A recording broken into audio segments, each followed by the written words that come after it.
We saw the tweets. We've seen the videos. They're certainly suggesting, you know, a 15-year-old girl going through some tough times. But do you know any signs of anything like depression that she's been battling over the last few years? Well, I have not. I have spoken to members of the Jackson family. I must admit, I have not seen Paris since her father's funeral. I have been in close communications with her grandmother on occasions, her grandfather, and her aunts or uncles. And I have not been advised that there has been any depression, but I tell you what, Michael Jackson passed in June of 2009. My mother, several months later. That was a traumatic circumstance for me at my age.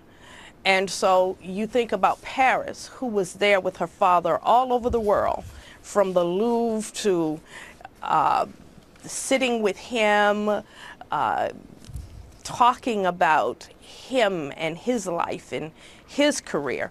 As a little child, we would go into Asia and Australia and Ireland, and Michael loved books and reading.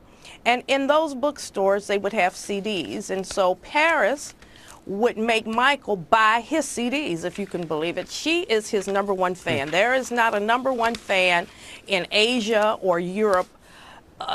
Paris Jackson is the #1 fan. Can you imagine the king of pop being in a record store or bookstore and his little girl, at the time 6, 7, 8 years old, coming with a stack of thrillers and Michael Jackson histories 1, 2, and 3, and Michael would say to her, "Listen, Paris, we have those CDs at home. I'm not gonna buy my own CDs."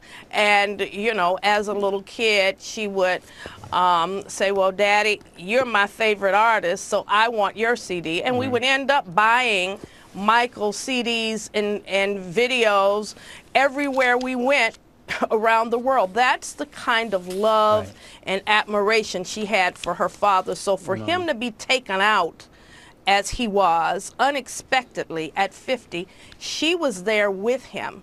She saw what we've been hearing about, the horrible facts of deterioration. That little girl and her brothers were there to see that. So you can imagine the kind of shock that she experienced and why she is going through what she's going through right now. She has been through so much for a 15-year-old girl. Raymone Bain, thank you so much.